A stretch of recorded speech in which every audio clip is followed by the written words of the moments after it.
സ്ത്രീയുടെ മുന്നിൽ പകച്ചുപോയത് സെക്സിലാണ്.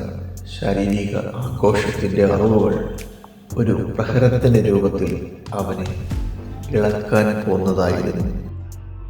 The man was enraged in front of the woman in sex. The knowledge of physical pleasure was in the form of a blow, which was going to shake him. ലൈംഗികത ഒരു വിശുദ്ധ പ്രതിഭാസമാണ്. അത് അപലപിക്കേണ്ട ഒന്നല്ല. Sex is a sacred phenomenon. It is not something to be condemned. നിങ്ങൾ ലൈംഗികതയെ അപലപിക്കുമ്പോൾ നിങ്ങൾ ജീവിതത്തെ അപലപിക്കുന്നു. When you condemn sex, you condemn life. പുരുഷൻ എപ്പോഴും സ്ത്രീയെ ഭയപ്പെടുന്നു, കാരണം അവൾ പ്രകൃതിയോട് കൂടുതൽ അടുത്തിരിക്കുന്നു.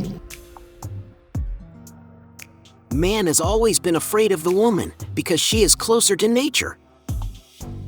മനുഷ്യൻ വിട്ടുകൊടുക്കാനും കീഴടങ്ങാനും പഠിക്കേണ്ടതുണ്ട്. The man needs to learn to let go, to surrender. ഒരു യഥാർത്ഥ മനുഷ്യൻ കുശുമ്പുകളോ വെട്ടിപ്പിടിക്കലോ ഇല്ലാതെ സ്നേഹിക്കാൻ കഴിവുള്ളവനാണ്.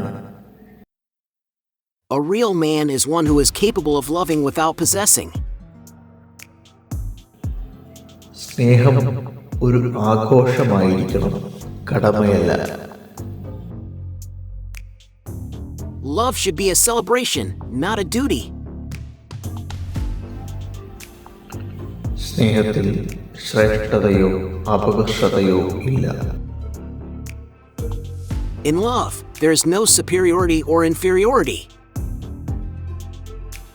സ്ത്രീ അവളുടെ ആഗ്രഹങ്ങൾ പ്രകടിപ്പിക്കാൻ ഭയപ്പെടരുത്. The woman should not be afraid to express her desires. ഒരു യഥാർത്ഥ പ്രണയബന്ധത്തിൽ രണ്ടു പങ്കാളികളും തുല്യരാണ്. In a true love relationship, both partners are equals. ലൈംഗികത വൃത്തികെട്ട ഒന്നല്ല, അത് ജീവിതത്തിന്റെ അടിത്തറയാണ്.